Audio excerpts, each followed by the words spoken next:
الاسعار النهارده يا حبايبي مولعه، الله المستعان، مش عارفين نلاقيها من ايه ولا من ايه، كل حاجه مولعه.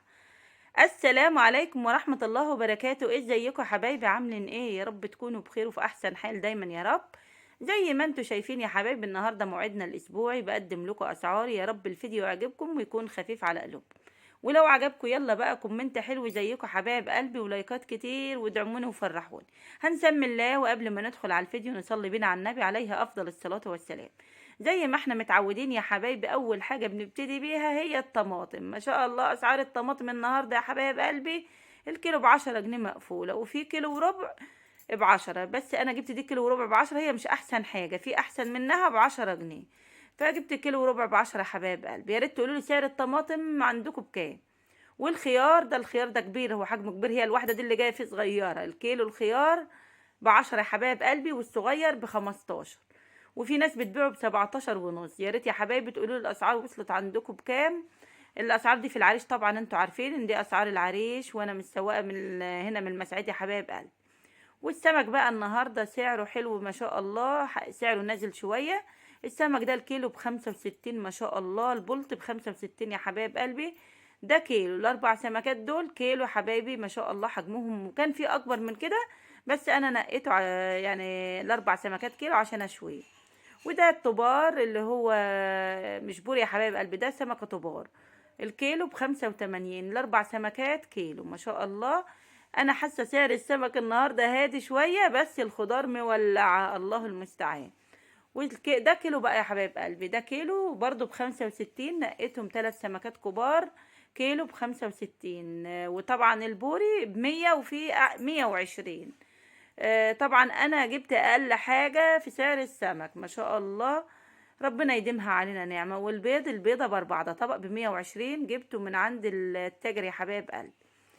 كنت بشتريه من البيت، البضاية ب5، يعني الطبق ب150. فطبعا انا ما جبتش فراخ، انا عندي الفراخ سعر الكيلو النهاردة 67 ما شاء الله. والعنب بقى يا حبايبي، تعالوا على العنب ب35 جنيه، الكيلو ب35.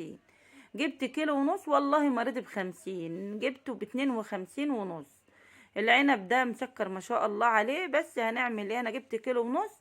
من غلا الاسعار اللي احنا شايفينه، فكمياتنا في الفاكهة بقت محدودة جدا جدا، وبنجيب اقل حاجة. وطبعا 2 دقيق ب35، جبتهم برضو، في ناس بتبيعوا ب20. ولا المانجا يا حبايب قلبي وصلت 40 جنيه، الله المستعان، الكيلو ب40، انا جبت 2 كيلو ب80. اللي هي السكرية والنعوم برضو السعر واحد، الكيلو ب40 ما شاء الله في الأسعار. والله الواحد اتصدم من الأسعار، يعني أنا تسويقتي ما كملتش. كل حاجة غالية، والحاجات اللي أنا جايباها كلها غالية. ربنا يقوينا على حالنا يا رب. والبطاطس ب15، 2 كيلو ب30. والبصل ب20، بس أنا أخدت 2 كيلو ب35. بس الراجل بيبيعه ب20، بس عشان التسويقة بتاعتي كلها منه. كان فاضل 35، خدت 2 كيلو بصل. فهي دي بقى الأسعار، والله المستعان، أسعار مولعة، الله يعيننا ويعين الناس كلها يا رب. وهنا بقى الرز اللي ب25، جبت 2 كيلو ب50، أنا احتجت رز فجبت 2 كيلو ب50. أنا الصراحة ما بشتريش رز، فجبت 2 كيلو ب50 جنيه، أمشي حالي بيهم لحد ما أسافر وأجيب الرز اللي أنا عايزاه. وهي دي بقى كانت مشترياتي البسيطة يا حبايب قلبي، بجد المشتريات دي يعني بفلوس كتيرة وكلفتني. بس بقى هنعمل ايه، الله المستعان، ربنا يديمها علينا نعمة ويحفظها من الزوال. وبكده خلصت معاكم الفيديو بتاعي الجميل، واستودعكم الله الذي لا تضيع ودائعه. والسلام عليكم ورحمة الله وبركاته.